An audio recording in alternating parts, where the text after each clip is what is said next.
This is SARS-CoV-2. It belongs to the family of coronaviruses named for the crown-like spikes on their surfaces. SARS-CoV-2 can cause COVID-19, a contagious viral infection that attacks primarily your throat and lungs. What actually happens in your body when you contract the coronavirus? What exactly causes your body to develop pneumonia? And how would a vaccine work?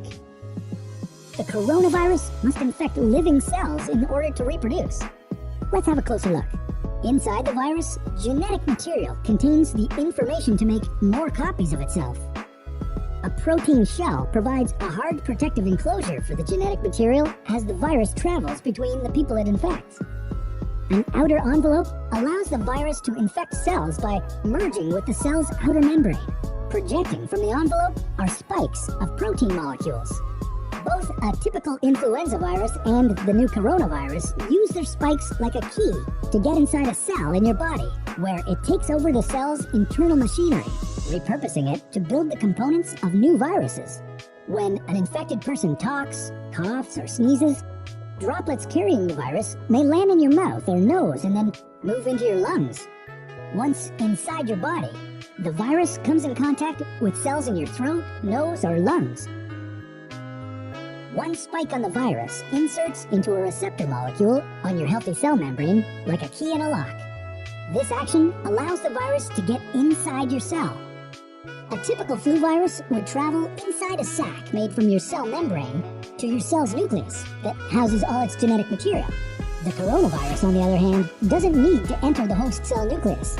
It can directly access parts of the host cell called ribosomes. Ribosomes use genetic information from the virus to make viral proteins, such as the spikes on the virus's surface. A packaging structure in your cell then carries the spikes in vesicles, which merge with your cell's outer layer, the cell membrane. All the parts needed to create a new virus gather just beneath your cell's membrane.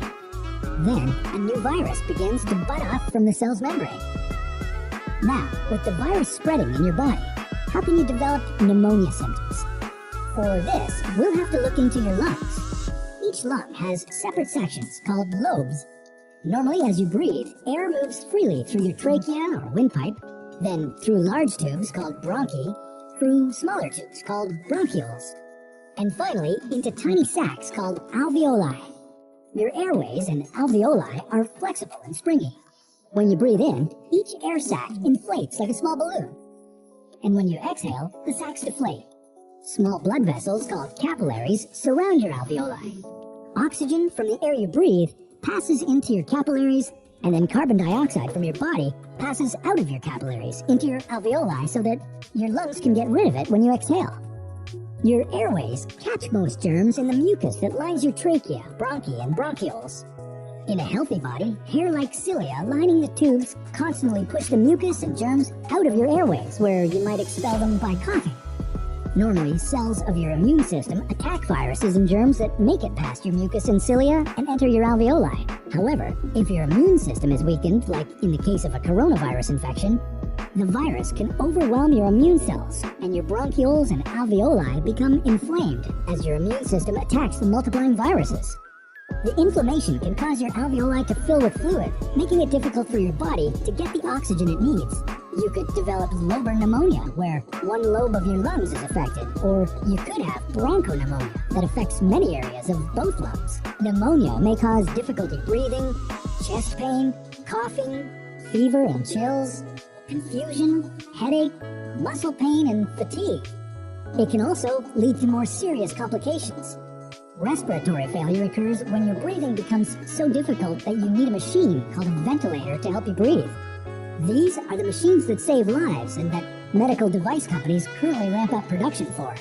Whether you would develop these symptoms depends on a lot of factors, such as your age and whether you already have an existing condition. While this all sounds scary, the push to develop a coronavirus vaccine is moving at high speed. Studies of other coronaviruses led most researchers to assume that people who have recovered from a SARS-CoV-2 infection could be protected from reinfection for a period of time. But that assumption needs to be backed by empirical evidence, and some studies suggest otherwise. There are several different approaches for a potential vaccine against the coronavirus. The basic idea is that you would get a shot that contains faint versions of the virus. The vaccine would expose your body to a version of the virus that is too weak to cause infection, but just strong enough to stimulate an immune response. Within a few weeks, cells in your immune system would make markers called antibodies, which would be specific for only the coronavirus, or specifically its spike protein. Antibodies then attach to the virus and prevent it from attaching to your cells. Your immune system then responds to signals from the antibodies by consuming and destroying the clumps of viruses. If you then catch the real virus at a later stage, your body would recognize it and destroy it.